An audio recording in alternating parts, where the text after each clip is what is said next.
Hello मेरे प्यारे मित्रों,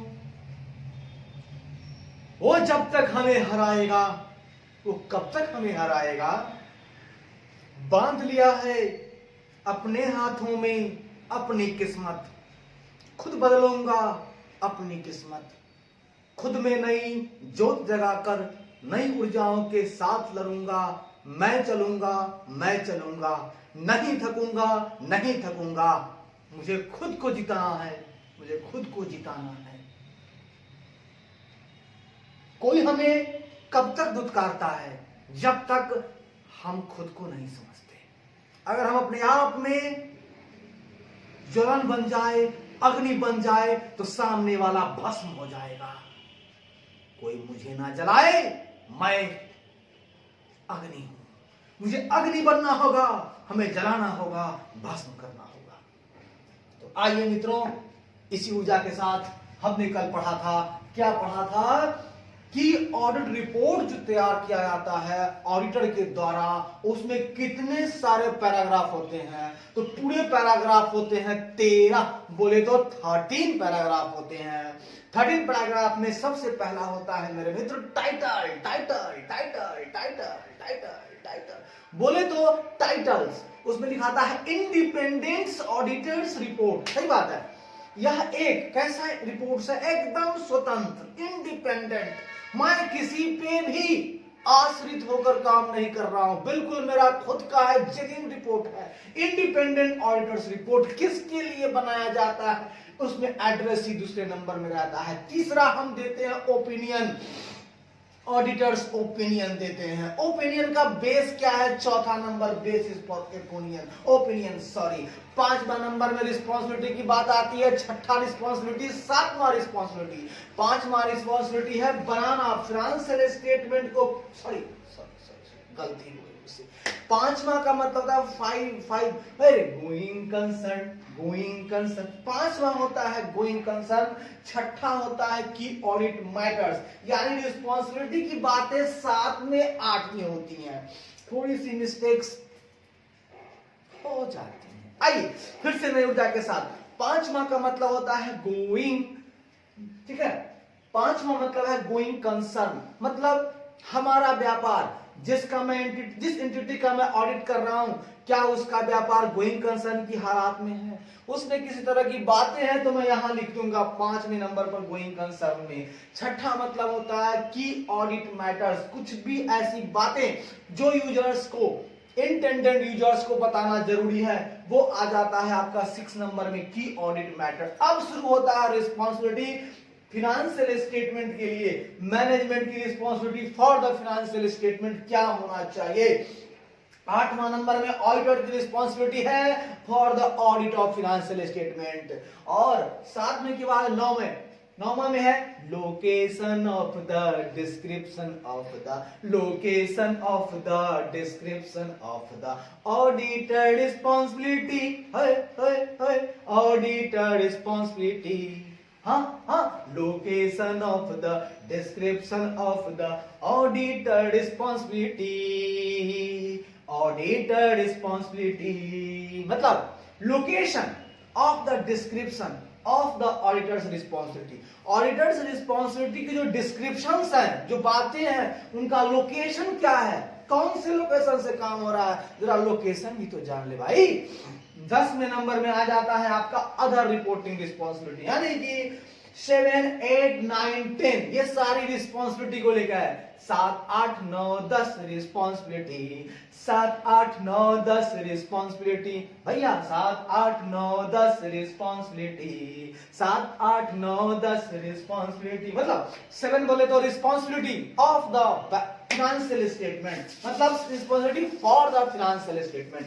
फाइनेंशियल स्टेटमेंट के लिए क्या रिस्पॉन्सिबिलिटी है? 8वें नंबर में है responsibility of the auditor for the audit of financial statement, ठीक है। Auditors responsibility for the audit of financial statement. और 8 तो हो गया, 7, 8, 9वें नंबर में location of the description of the auditors responsibility. Location of the description of the auditor responsibility, ये हो गया 9वां नंबर। 10वां अदर रिपोर्टिंग रिस्पॉन्सिबिलिटी। 10 तक काम खत्म। 11 सिग्नेचर ऑफ द ऑडिटर 11वें नंबर में आता है। Signature of the auditor, signature of the auditor मतलब ऑडिट का सिग्नेचर 11वें नंबर में आता है। और 12वें नंबर में आता है place of signature, place of signature मतलब 11 और 12 सिग्नेचर को लेकर के है, ठीक है। 11 नंबर में है signature of the auditor, 12 number में प्लेस ऑफ सिग्नेचर, और 13वें नंबर में है डेट। भैया वो तो लास्ट में होता है ना, date of the auditors report. तो चलिए ये हमारे एलिमेंट्स हैं, ऑडिट रिपोर्ट्स के सब क्या हैं, एलिमेंट्स हैं, ये तत्व हैं जिन तत्वों के बारे में हमको ऑडिटर्स रिपोर्ट में लिखना पड़ता है, और इनका जो भी विस्तार में 2-4 लाइन में हम लोग या 10 लाइन में लिखना है। अब बात करते हैं मेरे मित्र, आगे बढ़ते हैं।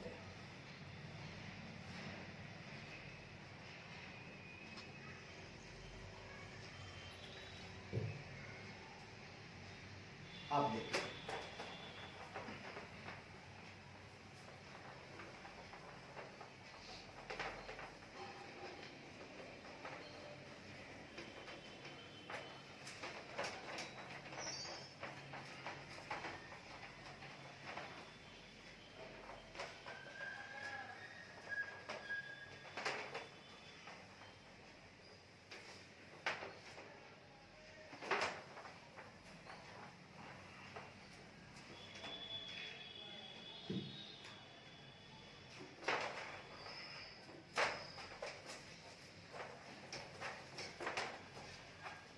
पढ़ते पढ़ते पढ़ाने लगा हूँ, खुद को पढ़ते पढ़ते मैं पढ़ाने लगा हूँ। जिंदगी में मुझे नशा आने लगा, जिंदगी में किताब नशा बनकर पड़ा। हो मैं किताब का नशा बना चुका हूं, किताब ही मेरा नशा है, मेरा जुनून है। मैं किताब के साथ जीऊंगा, किताब के साथ ही रहूंगा दोस्तों। अब न कोई मेरा दोस्त है, न कोई सहारा है, न कोई साथी है, न कोई सहारा है, बस एक ही मंजिल है हमारी। आइए हम आज बात करेंगे मेरे मित्र बेसिक एलिमेंट्स ऑफ, हम अभी चेक कर रहे हैं चैप्टर नंबर मेरा 11 ही चल रहा है अभी तक, ऑडिट रिपोर्ट। चैप्टर का नाम क्या है, ऑडिट रिपोर्ट। भैया पढ़ाई आसान होता है, याद करना खोपड़ी में डालने का होता है ना, वही मुश्किल होता है। पढ़ना कुछ नहीं है, पढ़ाई रिवीजन रिवीजन बार बार रिवीजन। आइए बेसिक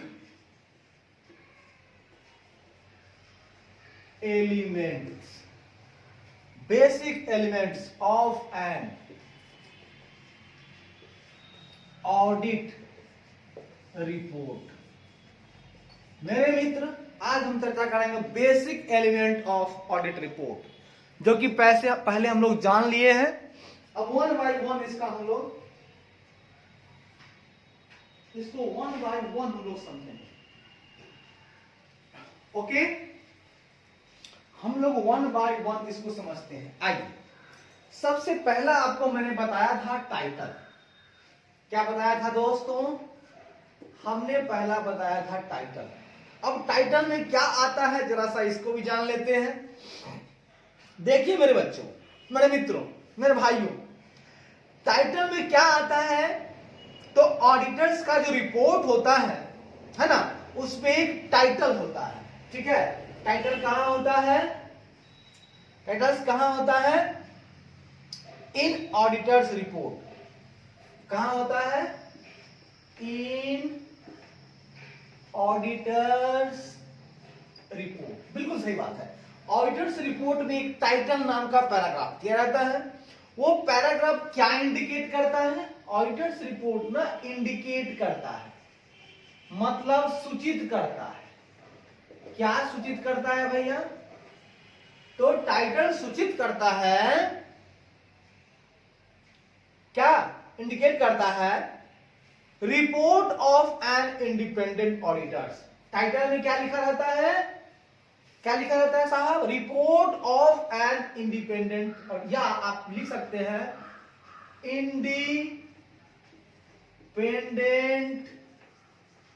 ऑडिटर्स रिपोर्ट, ये भी लिख सकते हैं, या report of an independent auditor, ऐसा भी बोल सकते हैं, report of an independent auditor. बहुत खूब, बहुत शानदार। टाइटल में क्या लिखा जाएगा? ऑडिटर्स रिपोर्ट में एक टाइटल है, एक पैराग्राफ टाइटल है। वो टाइटल क्या सूचित करता है दोस्त? वो सूचित करता है उसमें क्या लिखा रहता है। या तो लिख सकते हैं इंडिपेंडेंट ऑडिटर्स रिपोर्ट, या report of an independent auditor. Independent auditors का report, independent reporter sorry auditor का रिपोर्ट, ठीक है, इंडिपेंडेंट ऑडिटर्स का रिपोर्ट, यही है टाइटल। खूब प्यार से, खूब समझकर इस बातों को, कभी टाइटल में क्या लिखेंगे? इंडिपेंडेंट ऑडिटर्स रिपोर्ट, या report of an independent auditor, report of an independent auditor. बहुत शानदार।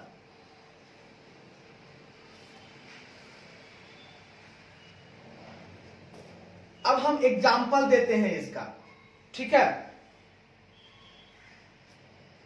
लेकिन ये जो रिपोर्ट है ये अलग होता है। ये क्या होता है? डिस्टिंग्विश होता है। यह किसी दूसरे के द्वारा, यह किसी दूसरे यानी ऑडिटर को, ऑडिटर के अलावा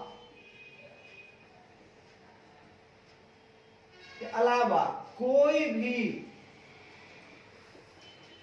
जो रिपोर्ट देता है, कोई भी जो रिपोर्ट देता है उससे यह रिपोर्ट अलग है, उससे यह रिपोर्ट अलग है। भैया ये रिपोर्ट उससे अलग है, इसको उससे तुलना मत कीजिएगा, ये दोनों अलग हैं।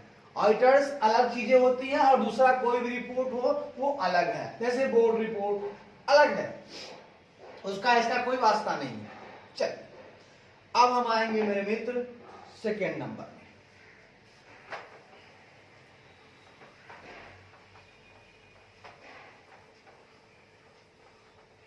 अब हम आएंगे सेकेंड नंबर में। जैसा कि हमने शुरू में आपको बता दिया था, दूसरा नंबर में होता है एड्रेसी। क्या होता है मित्रों? एड्रेसी। आइए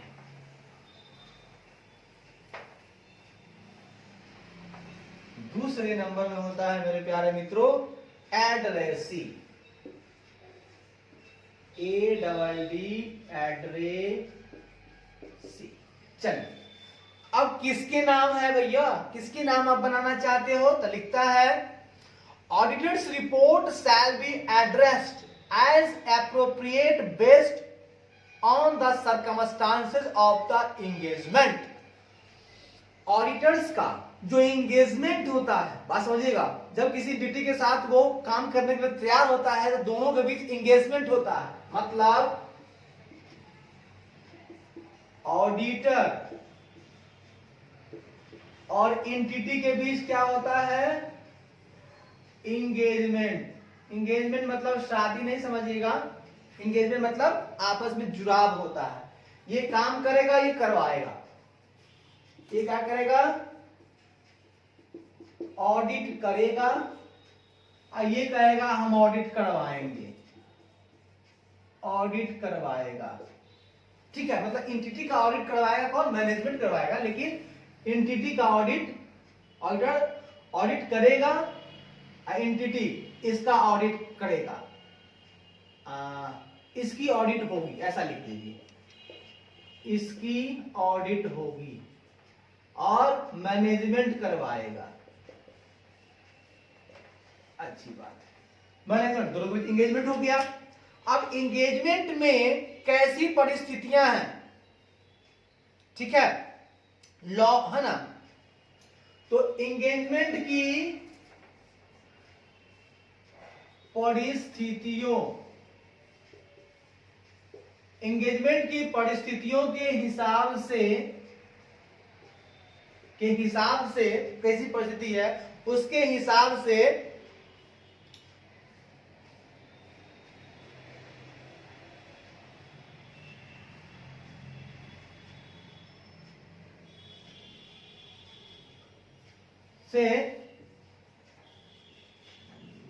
एड्रेसी का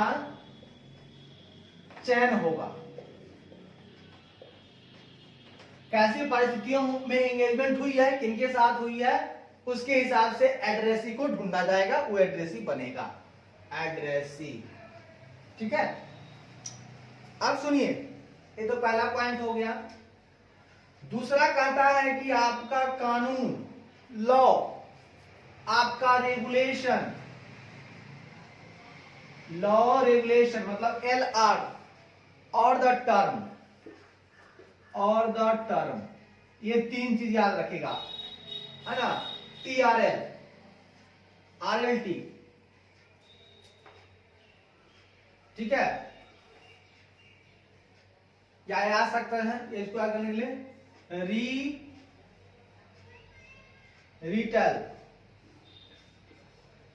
रिटेल याद रखिए, मेमोरी टेक्निक। रिटेल का मतलब री से रेगुलेशन, टी से टर्म और एल से लॉ। ये जो है आपका रिटेल मतलब जो आपका रेगुलेशन है, जो आपका टर्म है और जो आपका लॉ है, मतलब लॉ, रेगुलेशन और टर्म क्या है किसी एंगेजमेंट की, टर्म ऑफ द एंगेजमेंट, मतलब एंगेजमेंट के क्या लॉ है, क्या रेगुलेशन है, समझिएगा बात को। एंगेजमेंट के क्या लॉ है, क्या रेगुलेशन है, ठीक है, और क्या टर्म हुआ है दोनों के बीच में, ऑडिटर्स और मैनेजमेंट, या बोल सकते हैं हाँ वही मैनेजमेंट के बीच में, हाँ क्या लॉ लगा है, कौन सा लॉ वर्क कर रहा है, कौन सा रेगुलेशन लगा है, क्या टर्म आपस में उन्होंने किया है, तो उसके हिसाब से may specify to whom the auditors report is to address, उसके हिसाब से उस टर्म ऑफ एंगेजमेंट के हिसाब से चयन होगा कि किसको ऑडिटर्स रिपोर्ट का एड्रेसी बनाया जाए, एड्रेसी बनाया जाए मतलब किसको दिया जाए, बात समझिएगा, एड्रेसी किसको बनाया जाए ऑडिटर्स रिपोर्ट का, ये दो बातों पर निर्भर करता है। पहला तो निर्भर करता है कि क्या परिस्थितियां हैं, क्या सरकमस्टांसेस है, एंगेजमेंट में कौन कौन सी कैसी परिस्थितियां हैं उसके हिसाब से। और दूसरा होगा कि लॉ क्या किया है, मतलब कैसा लॉ लग रहा है उस पे, उस पे रेगुलेशन कैसा लग रहा है, उसका टर्म कैसा है एंगेजमेंट का, उसके हिसाब से भी चयन होगा कि किसको ऑडिटर रिपोर्ट का एड्रेसी बनाया जाए, मतलब एड्रेसी कौन होगा ये निर्धारित कौन करेगा। तो शॉर्टकट में लिखेंगे एड्रेसी कौन होगा, एड्रेसी कौन होगा यह तय करेगा एंगेजमेंट का पहला सर्कमस्टांसेस, पहला तय करेगा कि एंगेजमेंट का सर्कमस्टांसेस क्या है, और फिर एंगेजमेंट का रिटेल क्या है, रिटेल, री से टी से एल से लॉ, री से रेगुलेशन और टी से टर्म, किस तरह का टर्म था, क्या लॉ लगा है, क्या रेगुलेशन लगा है, वो तय करेगा कि एड्रेसी कौन होगा, ऑडिटर्स रिपोर्ट का एड्रेसी कौन होगा, ऑडिटर्स रिपोर्ट का एड्रेसी कौन होगा ये तय करेगा एंगेजमेंट का सर्कमस्टांसेस, एंगेजमेंट का सर्कमस्टांसेस, एंगेजमेंट का सर्कमस्टांसेस, एंगेजमेंट का सर्कमस्टांसेस। लॉ लॉ रीटेक जल्दी याद रखिएगा, law regulation term, law regulation term, law regulation term, law regulation term, law regulation term, law regulation term, law regulation term, law regulation term, law regulation term, law regulation term, law regulation term, law regulation term, law regulation term, यानी कि law regulation और term, engagement के दौरान क्या law लगा, क्या regulation लग रहा है और क्या टर्म लग रहा है, उनकी कैसी परिस्थितियां हैं, कैसा सर्कमस्टांसेस है, इससे हम तय करेंगे कि एड्रेसी कौन होगा, एड्रेसी कौन होगा, मतलब ऑडिटर्स रिपोर्ट का एड्रेसी कौन होगा ये तय करेगा ये तीन चीजें, यानी कि दो चीजें। पहला उसकी परिस्थितियां एंगेजमेंट की, सर्कमस्टांसेस, एंगेजमेंट का सर्कमस्टांसेस, और दूसरा एंगेजमेंट में कौन सा लॉ लगा, एंगेजमेंट करते समय कौन कौन लॉ लगा, कौन कौन रेगुलेशन लगा, वहां पे कैसे टर्म लगे, उसके आधार पर। तो आइए मेरे मित्र बातों को आगे बढ़ाते हैं। आइए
अब आइए मेरे बच्चों, कहना चाहते हैं हम, जैसा कि टाइटल में हम लोग समझ गए ये अलग होता है दूसरे रिपोर्ट से, ठीक है। टाइटल में लिखाता है ऑडिटर्स इंडिपेंडेंट रिपोर्ट या reports F N independent auditor. जो इंडिपेंडेंट ऑडिटर है उसका रिपोर्ट एड्रेसी में भैया क्या परिस्थितियां होती हैं, एंगेजमेंट के दौरान कैसी परिस्थितियां थी, लॉ कौन था, रेगुलेशन कौन था, टर्म क्या था, उसके आधार पर एड्रेसी को हम लोग, एप्रोप्रिएट एड्रेसी को हम लोग क्या करेंगे, चयन करेंगे, चुनेंगे। कहता है the auditors report is normally addressed to those, ऐसे नॉर्मली क्या होता है मैं ये बताना चाहता हूं। तो the auditors report is normally addressed to those for whom the report is prepared, मतलब जिसके लिए, for whom report is prepared. Normally तो एड्रेस ही वो होता है, याद रखिएगा, साधारणतया मिल रहा है उस टाइम काम नहीं किए, हम अपने पास कर लिए, कैमरा वाला ले लीजिए, लेना तो कोई बात नहीं है, लेकिन जो है उसको मत देखना, वो लड़का से पूछेगा वो आएगा था। देखिएगा साधारणतया,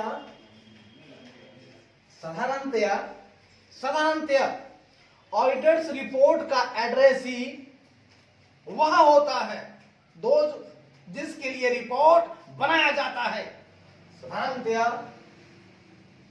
साधारणतया ऑडिटर्स रिपोर्ट, ऑडिटर्स रिपोर्ट का एड्रेस ही, साधारणतया ऑडिट रिपोर्ट का एड्रेस ही वह होता है, ऑडिट रिपोर्ट का एड्रेस ही वह होता है जिसके लिए, वह होता है जिसके लिए, जिसके लिए रिपोर्ट तैयार किया जाता है, इसके लिए रिपोर्ट तैयार किया जाता है। बिल्कुल सही बात है भैया, जिसका ब्लड टेस्ट होगा, रिपोर्ट उसी के नाम होगा ना, दूसरे का तो नहीं होगा। उसी तरह से ऑडिट रिपोर्ट जिसके लिए रिपोर्ट बनाया गया है, एड्रेस ही वही होगा साधारण भाषा में। लेकिन कुछ बातें और बताएंगे। प्रायः या तो शेयर होल्डर होता है या तो दो चार्ज विद गवर्नेंस होता है। Whose financial statements are being audited, और entity whose financial statement are being audited, ठीक है। लेकिन प्रायः याद रखिएगा, यहां पर भी साधारणतः बनाया जाता है। प्रायः कौन होता है जिसके लिए रिपोर्ट बनाता आता है? तो प्रायः जिस एंटिटी का फाइनेंशियल स्टेटमेंट ऑडिट हो रहा है, प्रायः जिस एंटिटी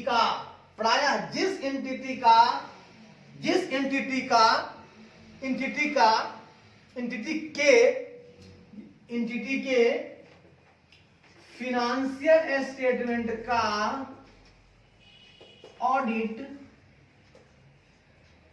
हो रहा है, whose financial statement are being audited, ठीक है। प्रायः जिस एंटिटी के फाइनेंशियल स्टेटमेंट का ऑडिट हो रहा है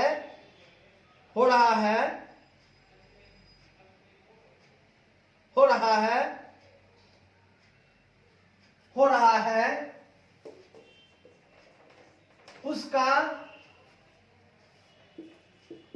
या तो उसका एड्रेसी, या तो शेयर होल्डर, ठीक है, उसका या तो शेयर होल्डर्स या दोज चार्ज्ड विद गवर्नमेंट। मतलब साधारणतः ऑडिट रिपोर्ट का एड्रेस ही वह होता है जिसके लिए रिपोर्ट तैयार किया जाता है। और दूसरा, प्रायः जिस एंटिटी के, मतलब उसका उसी का एग्जांपल आगे बढ़ रहे हैं, प्रायः जिस एंटिटी के फाइनेंशियल स्टेटमेंट का ऑडिट हो रहा है उसका या तो शेयर होल्डर या दो चार्ज विद गवर्नेंस ही एड्रेस ही होगा, ठीक है, ही एड्रेस ही होगा। मतलब इसी के नाम से आपका रिपोर्ट बनेगा, ठीक, कोई दिक्कत, ठीक है। लेकिन याद रखिएगा, अगर केस में, कंपनी के केस में, इन the case of A company, किसी कंपनी के केस में, मेरे मित्रों पूरी देहाती भाषा में पढ़ेंगे, कहीं से डरने की जरूरत नहीं, एकदम देहाती भाषा में, एकदम घबराना नहीं है, कुछ भी नहीं है, वो कुछ भी नहीं है। इन the case of A company, अगर हम बात करें कंपनी के केस में, तो कंपनी के केस में ये रिपोर्ट का एड्रेस ही कौन होगा? ये रिपोर्ट किसके नाम जाएगा? Report is address to the shareholder. In the case of company यह रिपोर्ट शेयर होल्डर के नाम एड्रेस्ड होगा। यह रिपोर्ट, कंपनी रिपोर्ट का शेयर होल्डर ही एड्रेसी होगा। कौन होगा एड्रेसी? शेयर होल्डर ही होगा एड्रेसी, ठीक। बहुत शानदार, बहुत बढ़िया, बहुत शानदार, बहुत झक्कास, बहुत शानदार, बहुत बढ़िया। जुनूने जान है, जुनूने किस्मत है, बदल के रख दूंगा, नया किताब लिख दूंगा। जय हो, जय हो। आइए मेरे मित्र, कर भला तो हो भला। चलिए मेरे मित्र, इसी बात पर मैं एक सवाल पूछूंगा आपसे। इलस्ट्रेशन है इसमें दिया हुआ हमारे ही बुक में, पूरा एकदम स्टडी मैट 1 to 1 लाइन, कहीं छोड़ने का नहीं, कहीं रुकने का नहीं, बढ़ते रहने का। 1 to 1 line, 1 to 1 line.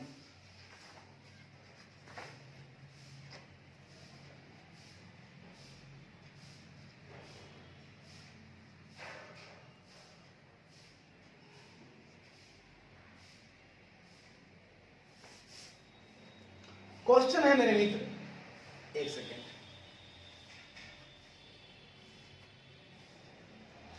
Question क्या है जरा देखिएगा।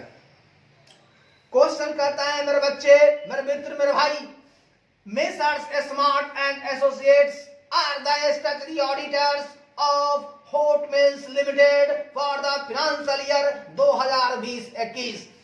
एक हमारे स्मार्ट एसोसिएट्स हैं, वो हमारे स्टैट्यूटरी ऑडिटर हैं। किसके हैं? होट मिल्स लिमिटेड के। एक कंपनी के ऑडिटर्स हैं, स्टैट्यूटरी ऑडिटर्स, इंटरनल नहीं, कैसा है? Statutory auditor. स्टैट्यूटरी का मतलब बोले तो बाहरी, एक्सटर्नल, एक्सटर्नल, एक्सटर्नल। आइए बात करते हैं, कौन है? Smart and associates. Smart and associates ये हमारे क्या है? होट मिल्स लिमिटेड के स्टैट्यूटरी ऑडिटर। किस ईयर के हैं? For the financial year 2020-21। How will the auditor address the audit report? कहता है कि ऑडिटर जो है किसको एड्रेस करेगा? ऑडिटर्स रिपोर्ट का एड्रेस किसको बनाएगा? हाँ, कैसे एड्रेस करेगा? इशूड है ना। How will the auditor address the auditors report issued on the financial statement? Financial statement के ऊपर जो ऑडिट रिपोर्ट इश्यूड हो रहा है वो किसके नाम से एड्रेस होगा? वो ऑडिट रिपोर्ट का एड्रेस कौन होगा? For the financial year 2020-21। Also give a title to the report. साथ ही साथ उस रिपोर्ट का टाइटल भी बताएं। मेरे मित्र, सवाल में फिर पढ़ूंगा, फिर लिखूंगा, आगे बढ़ूंगा। आइए,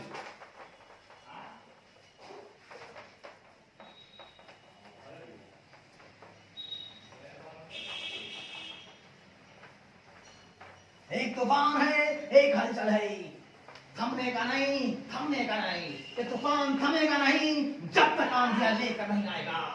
ये तूफान थमेगा नहीं, ये तूफान रुकेगा नहीं, झुकेगा नहीं। साहब आइए, आइए साहब आइए। जलजला आएगा, जलजला आएगा, जलजला आएगा। आइए साहब, जैसा कि हमने आपको सवाल में बताया, फाइनेंशियल ईयर है 2020-21। आपके लिए एक इलस्ट्रेशन दे रहे हैं। आपका फाइनेंशियल ईयर क्या है? फाइनेंशियल ईयर है सर 2020-21। बहुत बढ़िया। यहां पर एक ऑडिटर है, स्टैट्यूटरी ऑडिटर। कौन है? स्टैट्यूटरी। स्टैट्यूटरी ऑडिटर कौन है? अब आगे सर, स्टैट्यूटरी ऑडिटर का नाम है messrs Smart and associates. Messrs Smart and associates. बहुत बढ़िया, बहुत झकास। कंपनी कौन सी है? एंटिटी कौन है? एंटिटी का नाम है होट Mills limited. Hot mills limited. इन्होंने क्या किया है? फाइनेंशियल स्टेटमेंट को रिपोर्ट इशू किया है। क्या किया है? क्वेश्चन क्या है? फाइनेंशियल स्टेटमेंट पे, ठीक है, हाँ, फाइनेंशियल स्टेटमेंट पे का ऑडिट करके, फाइनेंशियल स्टेटमेंट पे ऑडिट रिपोर्ट इशू किया है ऑडिटर साहब ने। ऑडिटर साहब ने, बिल्कुल सही बात है। ऑडिटर ने क्या किया? एंटिटी का, है ना, कंपनी के फाइनेंशियल स्टेटमेंट पे ऑडिट रिपोर्ट इशू किया है। अब इसमें सवाल उठ रहा है, हाँ, एड्रेसी कौन होगा? यहां सवाल उठ रहा है, एड्रेसी कौन होगा? भैया चूंकि कंपनी का केस है, हम जानते हैं, अभी तो बताया मैंने आपको। एड्रेसी कौन होगा? एड्रेसी कौन होगा? तो ये होगा कंपनी के शेयर होल्डर। कहीं कोई डाउट है तो बोलेंगे एड्रेसी कौन होगा? एड्रेसी कौन होगा? तो शेयर होल्डर्स होंगे, ठीक है, शेयर होल्डर्स होंगे। एड्रेसी कौन होगा? शेयर होल्डर्स होगा। क्योंकि ये एक कंपनी है, ये एक कंपनी है, ये एक कंपनी है, मतलब मेंबर बोल सकते हो आप या शेयर होल्डर्स, बात एक ही हुआ। चलिए, दूसरा सवाल आपके लिए है, टाइटल क्या होगा? भैया टाइटल तो हम बचपन से याद कर रहे हैं। इसका टाइटल होगा report on the report of the independent auditors, मतलब इंडिपेंडेंट ऑडिटर्स का यह रिपोर्ट है, या लिख सकते हैं इंडिपेंडेंट ऑडिटर्स रिपोर्ट। यानी कि हमने टाइटल को भी समझ लिया, हमने एड्रेसी को भी समझ लिया। दोस्तों एक नंबर क्वेश्चन यहीं से आ सकता है कि एड्रेसी कौन होगा कंपनी के केस में। तो आप बोलेंगे मेंबर या शेयर होल्डर होगा, मेंबर या शेयर होल्डर होगा, मेंबर या शेयर होल्डर होगा, मेंबर या शेयर होल्डर होगा। ओके, चलिए एक और सवाल, एक और सवाल।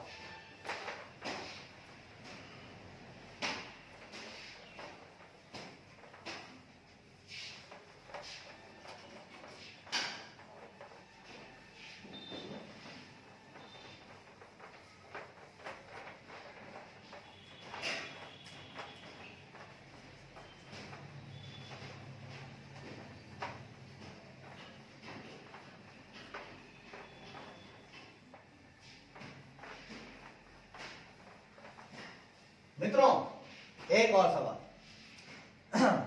सवाल है, बड़ा गौर से सुनिएगा सवाल, एकदम तोड़ तोड़ कर मरोड़ देंगे, एकदम तोड़ तोड़ के मरोड़ देंगे। जान अपने में है, दूसरे की जान ले लेंगे। आइए आइए साहब आइए। सवाल कहता है, एक है Richa international is a partnership firm. हम बात करेंगे इलस्ट्रेशन 2 की। एक है आपका पार्टनरशिप फर्म। देखिएगा वहां हमने कंपनी की बात की है, अब हम बात करेंगे पार्टनरशिप फर्म की। पार्टनरशिप फर्म है जिसका नाम है रीचा इंटरनेशनल। क्या है? रीचा इंटरनेशनल। बहुत बढ़िया नाम। क्या है? रीचा इंटरनेशनल। इनका काम करते क्या करते हैं ये वर्क? ये डील करते हैं एक्सपोर्ट ऑफ ब्लैंकेट्स। ये साहब क्या करते हैं? डील करते हैं, डील्स इन एक्सपोर्ट। इंपोर्ट नहीं करते, एक्सपोर्ट निर्यात करते हैं। क्या निर्यात करते हैं? Export of blankets. Export of blankets. बहुत बढ़िया। ब्लैंकेट्स को इसमें इन्होंने एक्सपोर्ट करने का काम शुरू कर दिया। ठीक है। The partner of the firm are Richa and Ashish. इसके दो पार्टनर हैं। इसके दो क्या हैं? पार्टनर हैं। एक का नाम है रीचा, एक का नाम है आशीष। दो पार्टनर हैं, रीचा और आशीष। आपको एक्सप्लेन करना है how the statutory auditor of the firm will address the auditor's report। सवाल पूछ रहा है इसमें कि ऑडिटर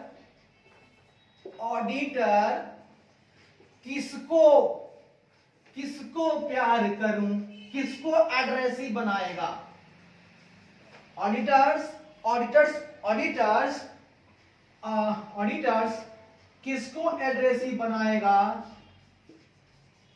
अपने ऑडिट रिपोर्ट का?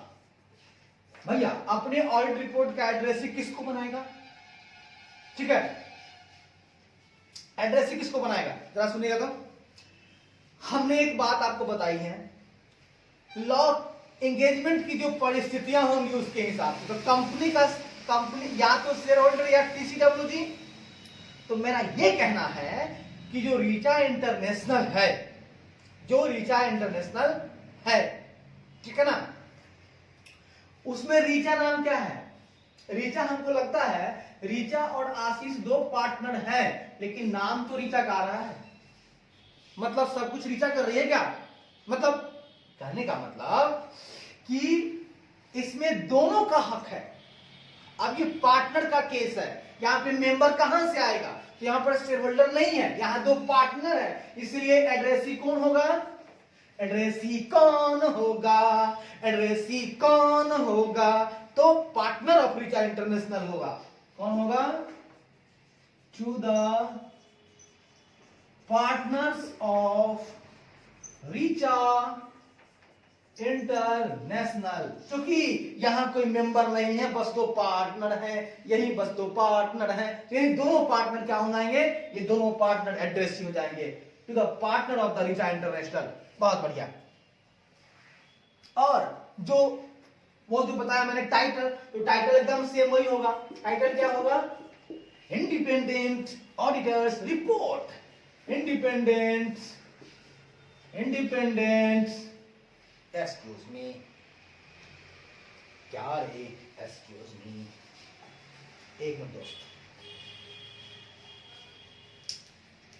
बहुत पढ़ लिया।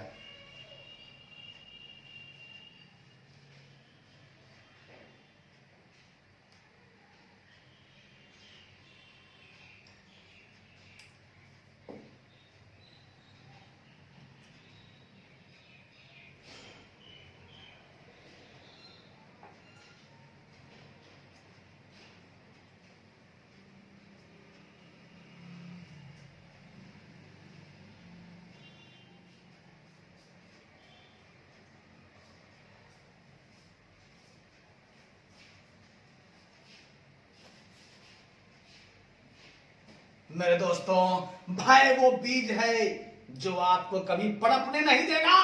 निकाल दो अपने दिल से भय को, जीत लोगे सारे संसार को। मैं कहता हूं दोस्तों, मैं कहता हूं। तो आइए टाइटल्स की जब बात करेंगे तो टाइटल्स में लिखेंगे हम लोग इंडिपेंडेंट ऑडिटर्स रिपोर्ट। जैसा कि समझ गया, हमने एड्रेस में लिख दिया, उनके जो पार्टनर्स हैं, मतलब पार्टनर्स ऑफ इंटरनेशनल जो है हमारे पार्टनरशिप फॉर्म रिचा इंटरनेशनल, उनके दोनों पार्टनर एड्रेसी के रूप में रहेंगे। आइए साहब थोड़ा सा विराम लेते हैं। धन्यवाद।